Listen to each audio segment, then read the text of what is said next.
at this point, everything looks like it's fine. Went inside, checked the thermostat, and found the thermostat set to emergency heat, which would definitely explain a high electric bill. Switched it over to heat pump, and based on the factory data, we've got right on 200 psi on the high side and right on 55 psi on the low side. So to me the charge is fine. We'll power it down or see if we can check the capacitors with it running just to confirm. But refrigerant charge is fine. Thermostat was set to emergency heat. That would explain a $360 electric bill. 466. So 25, 12 and a half, and 5. We're pretty good.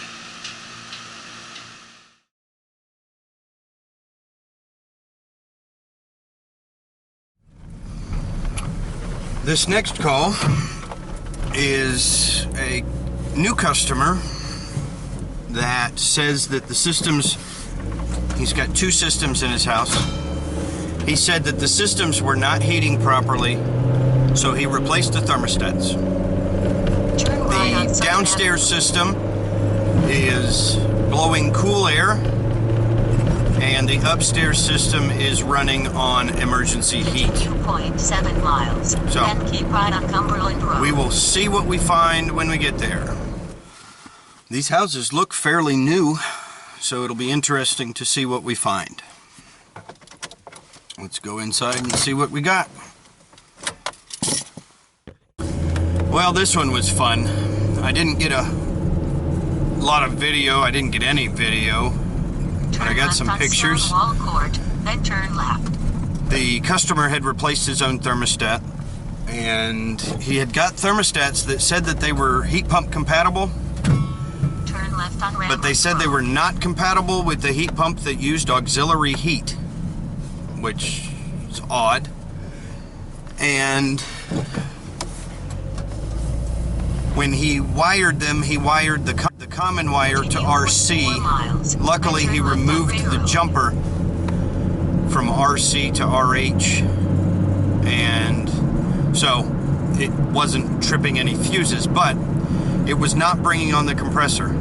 With a call for heat and setup for heat pump, the thermostat would not bring on the Y terminal signal to bring on the compressor.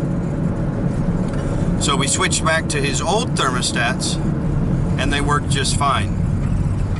I did find that the system appeared to be pretty heavily overcharged. There was no superheat in heating under generally average conditions. The head pressure was significantly higher than the rated head pressure at those conditions, and the suction pressure was pretty much what you'd expect. It was a fixed orifice system. But then when I started looking around in the attic, I recognized that there was no... It was his own system, and I could not find any bypass damper. Now, I'm certain that Joe Shearer could design a system that would not require a bypass damper. But this one definitely had a ridiculous amount of air noise when either zone was not open, or if only one zone was open. So, we also found that the plenum on the supply end of the air handler was only 24 inches long, and the 2 collars for the different zones were directly off of that 24-inch plenum, and there was no volume in that plenum to distribute the air. Anyway, we got him on a maintenance agreement, and he said that he would go ahead and add a bypass and replace that supply plenum with something a little bit more sizable. There was no reason that the plenum needed to be so short. They could have put a 6-foot plenum on it and been fine. but there were little rugrats running around, and the homeowner was right beside me the whole time. I didn't want to be whipping out a camera while he was standing there watching and talking to me. Just didn't feel comfortable or appropriate. We're headed over to replace the breaker from the other night, and that won't be much fun, but I'll maybe get some video for you.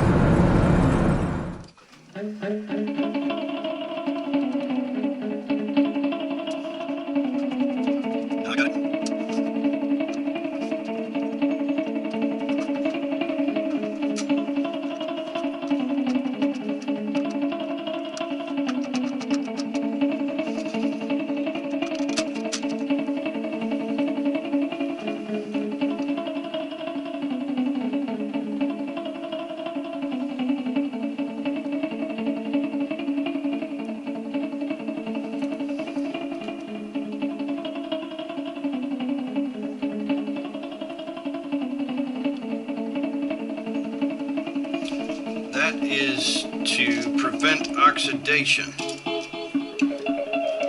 Since we got aluminum wire, we want to make sure that it doesn't oxidize, and it helps keep a good contact, keep the wire clean.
Well, that was mostly painless,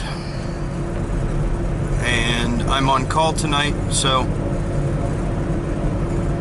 we might end up getting a midnight service call. Maybe. Anyway, thanks for watching. Like, subscribe, comment, and share.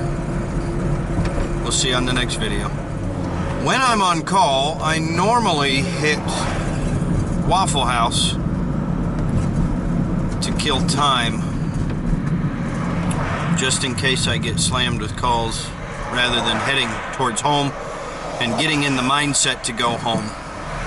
But tonight, we're hitting iHop.